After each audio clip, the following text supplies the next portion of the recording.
Eric Austin, and this is Alex Hinkle, and we are working for Vail Resorts, and we're here to talk a little bit about the pandemic and cancellation policies that we had to go through that process. We work on Inntopia for a number of years, and that's the tool we're using for lodging. As everybody went through the pandemic, you probably had very similar situations where, yes, it was all hell broke loose in about March 10th. And we have a number of call centers across the regions in North America, from east to west, about 6 different centers all over. And it was big volume. We have about 300 people in our group, and there's a lot of agents, and there's a lot of policies, and you have to sort of be consistent across the whole group. So it was a big effort. So if we all recall, what went on is that we pretty much had to shut down, refund everybody, and say thank you very much, we're shutting down the resorts. So that in itself was a huge process that we had to go through, and I'm sure everybody else in the room had that same experience. But we then had to figure out, we still didn't need to answer the phones, so we pretty much laid off everybody, furloughed everybody, tried to be as kind as we could and say, we'll get back to this. Don't lose hope. You'll come back, we'll come back, business will come back, and that's exactly what it did. We had about 4 agents that manned the phones, and they were just for customer information. So that was a big part of just sort of maintaining what we had until we could really navigate where the demand was going to be when it came back. So that was a big part of that first process. Now we have owned and operated properties of our own, so we manage a number of properties, but we also have Inntopia Senres, so we have a number of other third parties.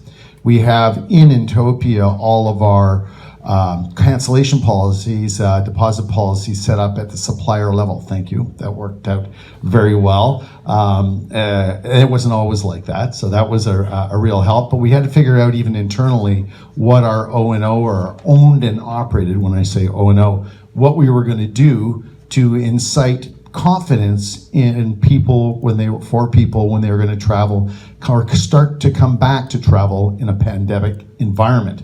So we had to come up with a bit of what we called internally our no fear policy. You can book and you can cancel, no problem.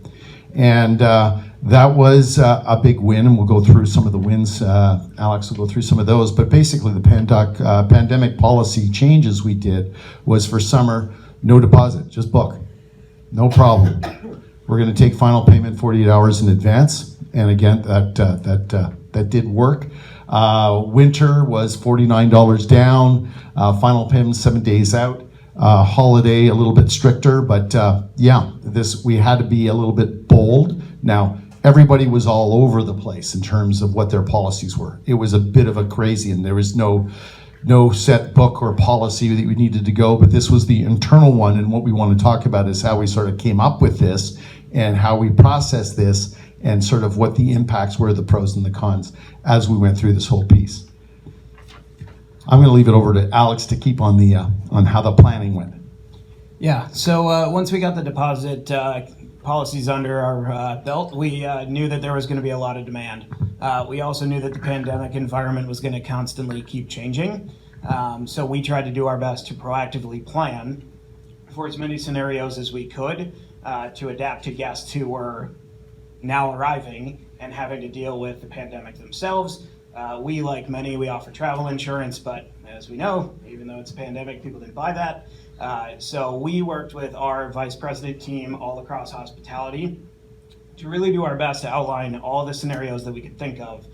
What it might look like if there were travel restrictions, what it might look like if someone said they had COVID, or what it might look like if someone could get a reservation, because we actually restricted capacity at our resorts and people couldn't always get a lift ticket or couldn't get a use on their pass. So all of these different things that might prevent someone from being able to or wanting to use their lodging stay once they committed with us.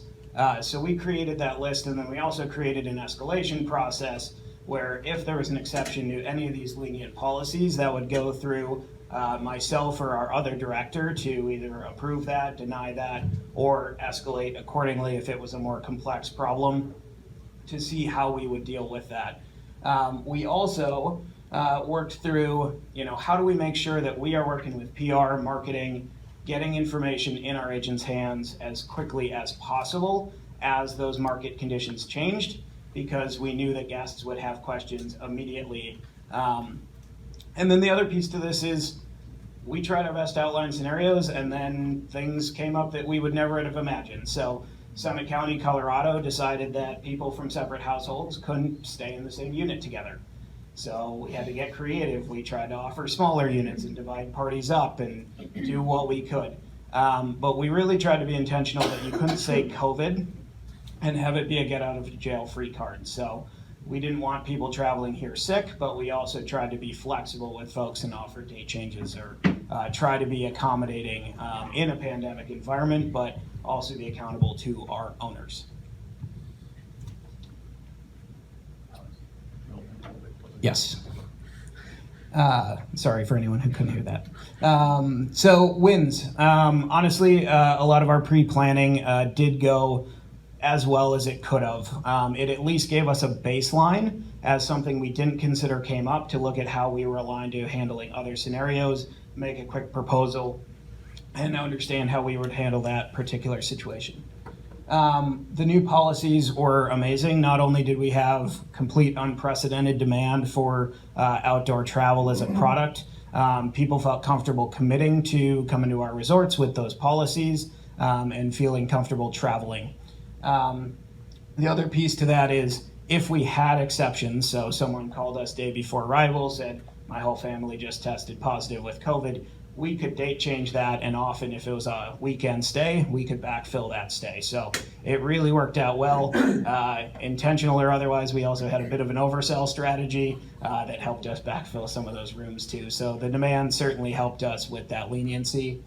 The other piece with especially our summer policy, which was no money down, we didn't have to do refunds, which was actually really nice. It's a little bit of a cumbersome process with the third-party properties. We've had issues with clawbacks and some of the accounting pieces there, so it really helped alleviate that. And we were talking about this in hindsight, and honestly, for as crazy as the last 2.5 years were, I think we did a pretty good job with it. The environment was tough. Travelers were demanding, and I think we actually came out in a pretty good place. Yeah, I think certainly the clawbacks, that was a bit of an accounting nightmare, getting your money back. So it actually simplified the process, and a lot of the disputes, it just canceled no problem, and it was a lot smoother than the alternative.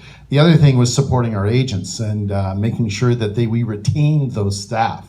Because as we heard earlier, there's a lot of yelling going on, and it was unhappy clients for a variety of reasons, and you tend to take it on the chin, and it was constantly changing. So just communicating out to that large a group across all the channels and all the resorts, we really need to keep the information flowing. So communication was a big part of the solution, and it supported the agents, so they knew that somebody was listening, and if they had an issue that we could be able to resolve it. We had the team in place to deal with all of that, and that made a huge amount of positive support in the back end for our agents.